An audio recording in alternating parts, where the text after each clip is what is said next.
Boli from Boli's Korean. From today, as I mentioned in the previous video, I am about to talk about each sound of Hangul. So I even prepared this sound table. Yoo-hoo! But you know what? There's one thing we should remember even before learning sound of Hangul, because there's one requirement for Korean letters to be pronounced.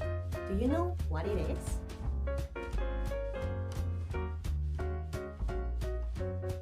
In Hangul, even if each letter has its own sound, one consonant and a vowel must be met to make a sound. Before that, according to Korean common sense, we can't make any sound. It's like the alphabet Q has to stick with alphabet U to make a sound.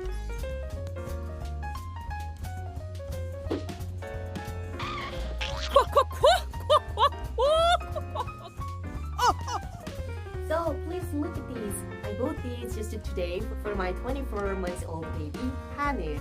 I bought 3 of them: Korean, English alphabet, and numbers. If you compare how they are written in English and Korean, you can easily find that English alphabet is written one by one without considering whether it's a consonant or a vowel, whereas Korean is written in the form of a consonant and a vowel together.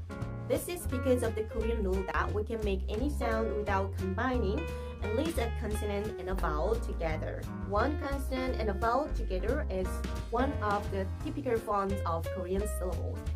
In Korean, getting used to syllables is so important. It's super important because Hangul is written and read in syllable units. In addition, Koreans actually call a single syllable letter, which is 글자.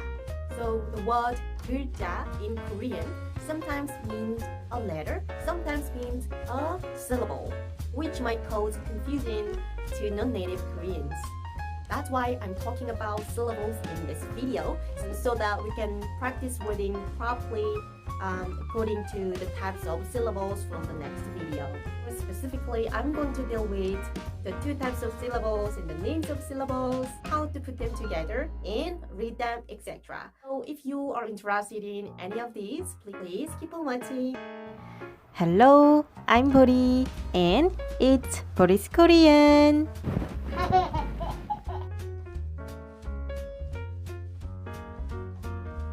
The Korean consonants can be divided into 2 groups. One consisting one consonant and a vowel together, and the other one is the case of adding another consonant at the end of them.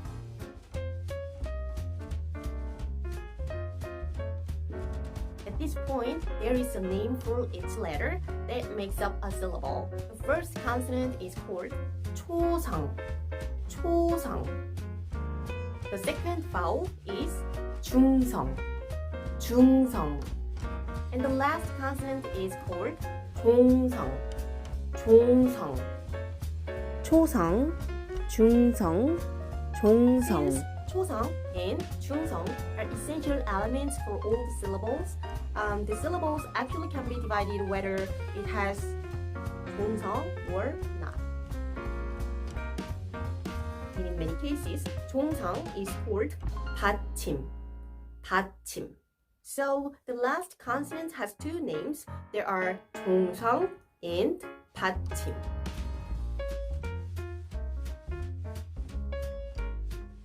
Let's take a look at 받침 a little more.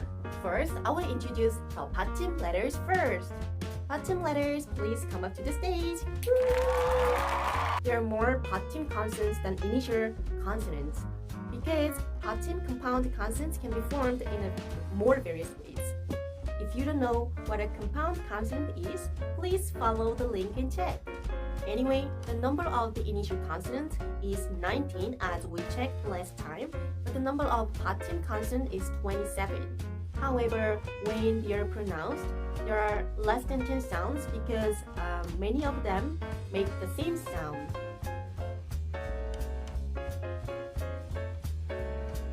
So, you don't have to worry too much.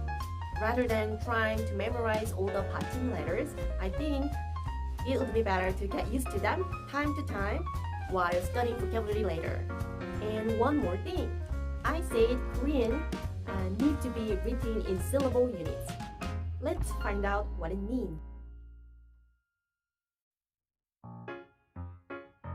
Compared to English letters are written in sideways regardless of the number of syllables in a word. In the case of Hangul, however, the letters are combined into syllable units. Let's take the name of the first consonant, 기역, for example. As you can see here, the first syllable, 기역, and 이 are added together, and the second syllable, 이응, 여, and 기역 are added together. Then, what are the rules for combining letters into syllable units? Luckily, the rules are so simple. Since Korean syllables can be divided into two groups, I will start with the simpler one that is without a final consonant. So write down the first consonant like this. And then it's time to write the second vowel letter, right? Here, there are three places where the letter can come.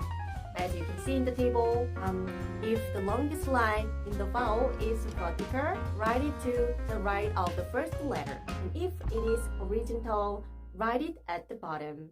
Lastly, some double vowels are written both to the right of the letter and below it, in the way the original single letters are used. Don't worry too much.